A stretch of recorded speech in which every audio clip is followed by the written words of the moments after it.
Have you ever sat in your car after work and just couldn't move? Not because you were physically tired, because emotionally, mentally, spiritually, you were done. Have you ever stood in the kitchen, staring into the fridge, feeling paralyzed by the weight of even the smallest decision? Have you ever cried in a bathroom stall, silently wiping your face because you had to go back and smile like nothing was wrong? That's not just a bad day. That's not just being tired. That's burnout. And if you're feeling it right now, you're not dramatic. You're not weak. You're not failing. You're just carrying way too much. And to be honest, I think you know you've been carrying too much for far too long. Maybe you're working two jobs just to survive. Maybe you're a caregiver, always pouring, never filling. Maybe you're holding on to the weight of your family, your goals, your dreams, your grief, all in silence. No one sees it, but it's crushing you. I want to be clear about this.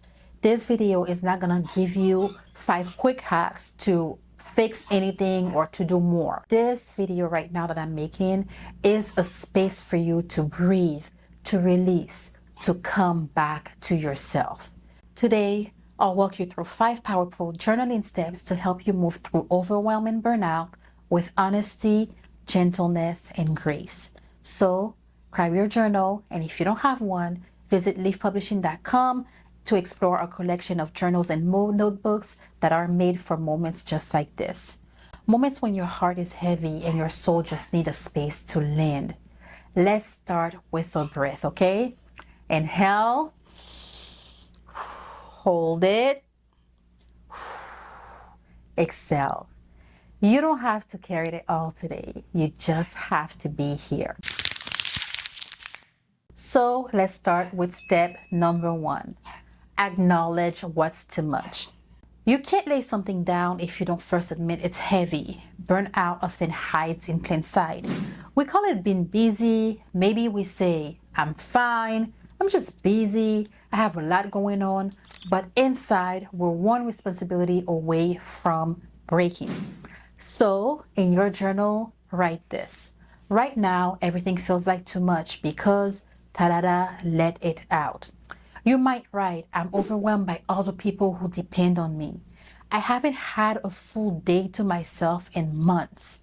Maybe you write something like, I feel like I can't stop. I just can't stop without everything falling apart. Now, go deeper. Let's explore what you wrote before. On a new page, write, if I'm being honest, I feel, ta-da-da, let it out. You might find yourself writing something like, I feel invisible, I feel trapped, I feel stuck, I feel like I'm slowly disappearing and I'm scared there will be nothing left of me. Pause, breathe. You've just told the truth and that's powerful. Naming your overwhelm gives your mind clarity and your body relief. What stays hidden stays heavy, but what you name, you can begin to release. Now that we've named what's too much, let's ask, why do I feel like I have to keep carrying it? So, step number 2, name the invisible pressure. The heaviest burdens are too often the ones no one sees. Burnout doesn't just come from doing too much, it comes from believing you have to. So, in your journal, start with this. The pressure I feel is to, ta-da-da, let it out. Maybe you write something like, I feel pressured to always have it together. I feel pressured to be the one everyone can count on.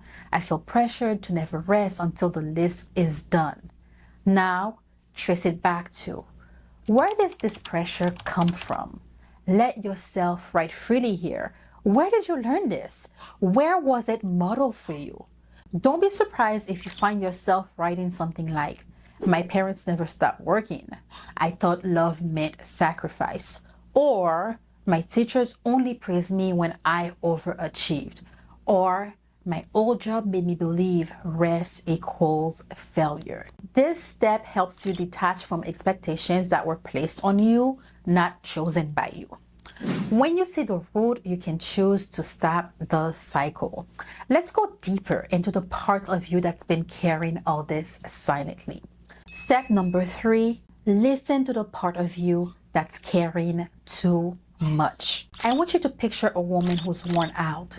She's been holding it down for everyone. It's time to hold space for her. I want you to do that for her. Because guess what?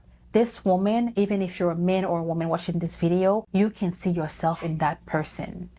There is a part of you, maybe quiet, maybe angry, maybe exhausted, who's begging to be heard. So in your journal, write this. If the tired part of me could speak, he or she would say, write it out. Write freely here. Maybe he or she would say, I'm overwhelmed. I need a break. I want someone to ask how I'm doing. Then ask yourself, what I need the most right now is da da da. Write it out. Tell yourself what you need. Be honest here. Ask for exactly what you want, what you need. Is it rest without guilt? Support without strings? Time to breathe, time to cry, time to scream, excel without judgment? This step honors your humanity. It reminds you that you are not a machine. You are a soul in a human body. You have needs that deserve to be met. Now that you've spoken, let's unearth the story that's been driving you towards burnout. Step number 4, redefine what it means to be enough.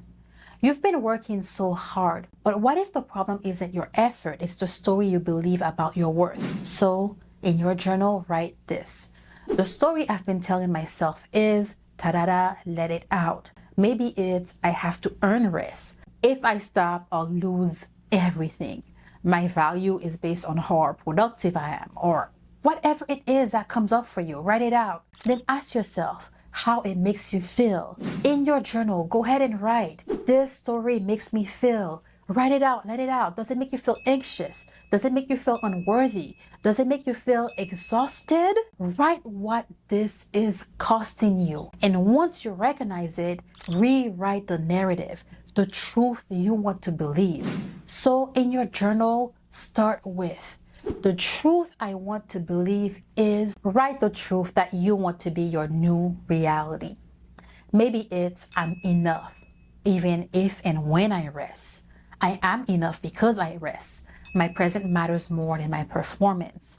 I don't have to prove anything to be loved. And finish with this. If I live from that truth, I would. Maybe for you, it's, I would rest when I'm tired. I would ask for help. I would reach out and ask for exactly what I need. I would choose peace over perfection. This steps rewires your inner belief. It helps you begin to live from love instead of pressure, and that shift changes everything. So the next time burnout tries to return, you'll have something new to hold on to, a plan. Step number 5, build a burnout recovery ritual. Burnout may come again, but next time you'll be ready with a rhythm that brings you home. In your journal, start with, when I feel overwhelmed again, I will write those things out. Why? Write down the choices will you make.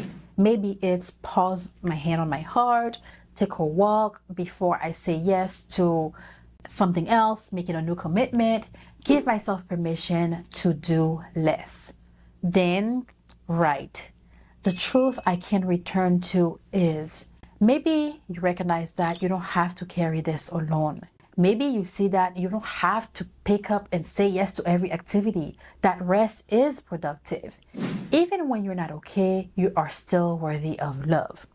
This final step equips you. It transforms burnout from a breakdown into a signal. You'll have a rhythm to come back to, one that centers peace over pressure. You made it. You stayed. You didn't scroll past where your pen this time. You showed up for you. That is what healing is. Now, I want you to repeat after me. I choose rest. I choose peace. I choose me. Tonight, take a nice bubble bath. Take the time to reread what you wrote. Whisper this truth to yourself. I am no longer abandoning myself. I am coming home to my best self. If you want to keep healing with journaling, explore our full collection at leafpublishing.com.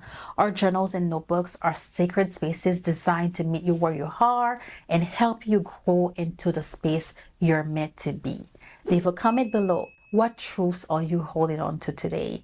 I'd love to hold space for you. I'd love to cheer you on. I love you. I'm so proud of you. And I will see you in the next video.